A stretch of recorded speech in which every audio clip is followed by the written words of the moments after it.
সবাইকে স্বাগত জানাচ্ছি গ্লোবাল ভিউজে। আপনাদের সঙ্গে আছি আমি সুস্মিতা দাস। আজ জানাবো আন্তর্জাতিক গণমাধ্যমে আলোচিত সংবাদ ও বিশ্লেষণ। মধ্যপ্রাচ্যে তীব্র উত্তেজনা বিরাজ করায় দখলদার ইসরায়েল জুড়ে জারি করা হাই অ্যালার্ট বা উচ্চ সতর্কতা আরও কয়েক সপ্তাহ বজায় থাকতে পারে বলে জানিয়েছে ইসরায়েলি সংবাদ মাধ্যম চ্যানেল 13। জানুয়ারির শুরু থেকে ইরানে চলা সহিংস দাঙ্গায় উস্কানি এবং এর বিরুদ্ধে ইরানের সামরিক ব্যবস্থার হুমকির পর থেকে ইসরায়েল ও যুক্তরাষ্ট্র সর্বোচ্চ সতর্ক অবস্থায় রয়েছে। ইরান সাফ জানিয়ে দিয়েছে তাদের সার্বভৌমত্বের ওপর কোনো আঘাত এলে দাঁত ভাঙা জবাব দেওয়া হবে। ইসরায়েলি আর্মি রেডিওর এক প্রতিবেদনে বলা হয়েছে, মার্কিন প্রেসিডেন্ট ডোনাল্ড ট্রাম্প শেষ মুহূর্তে ইরানের ওপর হামলা চালানোর পরিকল্পনা থেকে সরে এসেছেন। পেন্টাগন কর্মকর্তাদের আশঙ্কা ছিল পশ্চিম এশিয়ায় যুক্তরাষ্ট্রের বর্তমানে যে পরিমাণ সামরিক শক্তি রয়েছে তা ইরানি পাল্টা হামলা মোকাবেলার জন্য যথেষ্ট নয়। ইসরায়েলি নিউজ ওয়েবসাইট জমান এই পরিস্থিতিকে ট্রাম্পের জন্য জটিল সংকট হিসেবে বর্ণনা করেছে। প্রতিবেদনে বলা হয়, ট্রাম্প শুরুতে বিশ্বাস করেছিলেন একটি বড় ধরনের হামলা চালানো সম্ভব, কিন্তু গোয়েন্দা সতর্কবার্তায় বলা হয় এই হামলা একটি পূর্ণাঙ্গ ও নিয়ন্ত্রণহীন যুদ্ধে রূপ নিতে পারে। ইরানের বিরুদ্ধে সিদ্ধান্তহীনতার জন্য ইসরায়েলি সংবাদ মাধ্যমগুলো ট্রাম্পের তীব্র সমালোচনা করছে। তারা ট্রাম্পের এই আচরণকে ট্যাকো হিসেবে অভিহিত করেছে। ট্যাকোর বিস্তৃত রূপ হচ্ছে ট্রাম্প অলওয়েজ চিকেন্স আউট, অর্থাৎ ট্রাম্প সবসময় ভয় পেয়ে পিছিয়ে যান। এই শব্দটি মূলত ওয়াল স্ট্রিটে ব্যবহৃত হতো, যখন ট্রাম্প বিভিন্ন দেশের ওপর বড় ধরনের শুল্ক আরোপের হুমকি দিয়ে পরে পিছিয়ে যেতেন।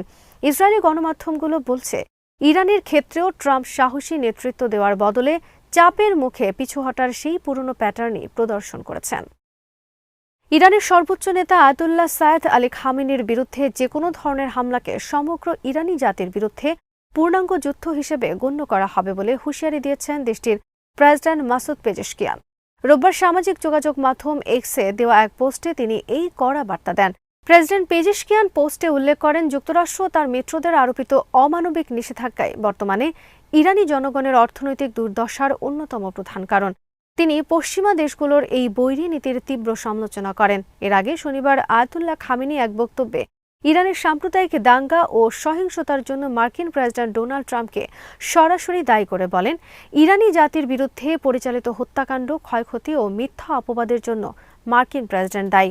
তিনি একজন অপরাধী। ইরানি নেতা বলেন, বিদেশি মদতপুষ্ট গোষ্ঠীগুলো ইরানে যে ধ্বংসযজ্ঞ চালিয়েছে তার মূল হোতা ডোনাল্ড ট্রাম্প। খামেনির বক্তব্যের পর ডোনাল্ড ট্রাম্পও তার আক্রমণাত্মক সুর বজায় রাখেন। নিউজ আউটলেট পলিটিকোকে দেওয়া এক সাক্ষাৎকারে ট্রাম্প আয়াতুল্লাহ খামেনির নেতৃত্বের অবসান ঘটিয়ে ইরানের নতুন নেতৃত্ব খোঁজার আহ্বান জানান। গত মাসের শেষের দিকে ইরানের শান্তিপূর্ণ প্রতিবাদ শুরু হয়েছিল, কিন্তু তা দ্রুত সহিংস রূপ নেয়। ইরান সরকারের দাবি, ডোনাল্ড ট্রাম্প এবং ইসরায়েলি প্রধানমন্ত্রী বেঞ্জামিন নেতানিয়াহুর উস্কানিতে এবং তাদের গোয়েন্দা সংস্থাগুলোর সহায়তায় দাঙ্গাবাজরা ইরানের বিভিন্ন শহরে তাণ্ডব চালিয়েছে।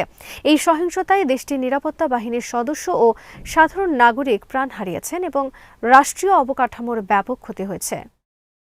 ইরানের পার্লামেন্ট স্পিকার মোহাম্মদ বাকির কালিবাফ বলেছেন, গত বছরের সামরিক আগ্রাসনে ব্যর্থ হওয়ার পর সাম্প্রতিক সন্ত্রাসবাদী দাঙ্গাতেও যুক্তরাষ্ট্র ও ইসরায়েলের শাসনগোষ্ঠী আবারও পরাজিত হয়েছে।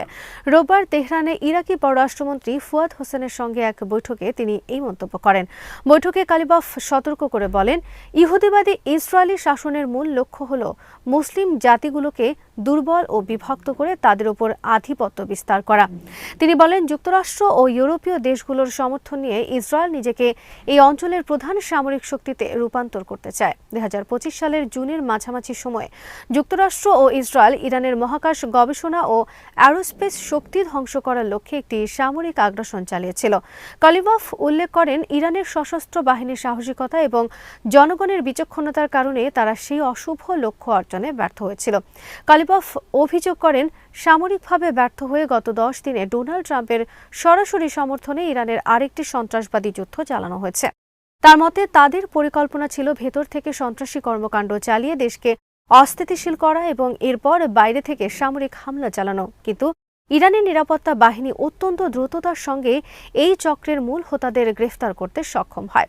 মুসলিম দেশগুলোকে সতর্ক করে দিয়ে কালিবাফ বলেন, ইহুদিবাদী শাসনের সামনে সামান্যতম পিছু হটার অর্থ হল সমস্ত মুসলিম রাষ্ট্রের দুর্বল হয়ে পড়া। অন্যদিকে ইরাকি পররাষ্ট্রমন্ত্রী ফুয়াদ হোসেন বলেন, ইরান ও ইরাকের নিরাপত্তা পুরো অঞ্চলের নিরাপত্তার অবিচ্ছেদ্য অংশ। তিনি তেহরান ও বাগদাদের মধ্যে দ্বিপাক্ষিক সম্পর্ক আরও জোরদার করার উপর গুরুত্ব আরোপ করেন। ইরানের সাম্প্রতিক বিদেশি মদতপুষ্ট দাঙ্গা ও সহিংসতার ঘটনায় জড়িত ৩০০-র বেশি প্রধান সমন্বয়কারী এবং মূল হোতাকে গ্রেফতার করা হয়েছে। দেশটির গোয়েন্দা মন্ত্রণালয় এক বিবৃতিতে এই তথ্য নিশ্চিত করেছে। মন্ত্রণালয়ের পক্ষ থেকে জানানো হয়, গত ৮ জানুয়ারি যারা ভাঙচুর ও দাঙ্গায় নেতৃত্ব দিয়েছিল, সাধারণ নাগরিকদের দেওয়া তথ্যের ভিত্তিতে তাদের শনাক্ত করা সম্ভব হয়েছে। জনগণের কাছ থেকে প্রাপ্ত রিপোর্টের ওপর ভিত্তি করেই নিরাপত্তা বাহিনী এই ৩০০-র বেশি অপরাধীকে সফলভাবে আটক করে, যারা সাধারণ মানুষ ও নিরাপত্তা বাহিনীর উপর হামলার পরিকল্পনা করছিল। মন্ত্রণালয় বলেছে, জনসাধারণের এই স্বতঃস্ফূর্ত সহযোগিতা মাঠ পর্যায়ে দায়িত্বরত নিরাপত্তা বাহিনীর মনোবল বহুগুণ বাড়িয়ে দিয়েছে। ইরাকের সঙ্গে ইরানের সম্পর্ক কেবল রাজনৈতিক নয়, বরং এটি আবেগ ও আধ্যাত্মিকতার গভীর বন্ধনে আবদ্ধ বলে মন্তব্য করেছেন ইরানের প্রেসিডেন্ট মাসুদ পেজেশকিয়ান। রোববার তেহরানে সফররত ইরাকি পররাষ্ট্রমন্ত্রী ফুয়াদ হোসেনের সঙ্গে এক বৈঠকে তিনি এই মন্তব্য করেন। পেজেশকিয়ান বলেন, ইরান ও ইরাকের এই ঐতিহাসিক সম্পর্ক চিরকাল অটুট থাকবে। তিনি দায়িত্ব নেওয়ার পর থেকেই দুই দেশের মধ্যে অর্থনৈতিক, রাজনৈতিক, বৈজ্ঞানিক ও সাংস্কৃতিক বিনিময় বৃদ্ধির ওপর বিশেষ গুরুত্ব দিচ্ছেন। সীমান্ত অঞ্চলের গভর্নরদের মধ্যে সাম্প্রতিক বৈঠককে তিনি আঞ্চলিক সমন্বয়ের একটি গঠনমূলক পদক্ষেপ হিসেবে উল্লেখ করেন এবং চলমান প্রকল্পগুলো গুরুত্বের সঙ্গে বাস্তবায়নের প্রতিশ্রুতি দেন। আঞ্চলিক পরিস্থিতি নিয়ে কথা বলতে গিয়ে পেজেশকিয়ান যুক্তরাষ্ট্র ও ইসরায়েলের ধ্বংসাত্মক ভূমিকার তীব্র সমালোচনা করেন।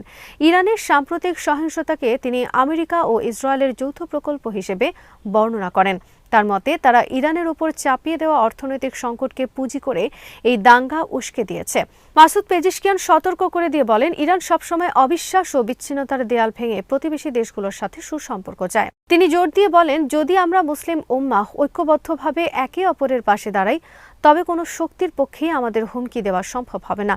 ইরাকের পররাষ্ট্রমন্ত্রী ফুয়াদ হোসেন তার দেশের প্রেসিডেন্ট ও প্রধানমন্ত্রীর শুভেচ্ছা বার্তা পৌঁছে দিয়ে বলেন, বাগদাদ অত্যন্ত নিবিড়ভাবে ইরানের সাম্প্রতিক ঘটনা প্রবাহ পর্যবেক্ষণ করছে। তিনি স্পষ্টভাবে বলেন, আমরা ইরানের নিরাপত্তাকে আমাদের নিজস্ব নিরাপত্তা এবং পুরো অঞ্চলের নিরাপত্তা বলে মনে করি। ইরানের নিরাপত্তার কোনো ক্ষতি আমাদের কাছে গ্রহণযোগ্য নয়। ইরাকের আইন আল আসাদ বিমান ঘাঁটি থেকে মার্কিন সামরিক বাহিনীর প্রত্যাহারকে দেশটির ক্রমবর্ধমান স্বাধীনতা ও স্থিতিশীলতার এক উজ্জ্বল নিদর্শন হিসেবে অভিহিত করেছেন ইরানের পররাষ্ট্রমন্ত্রী আব্বাস আরাগচি।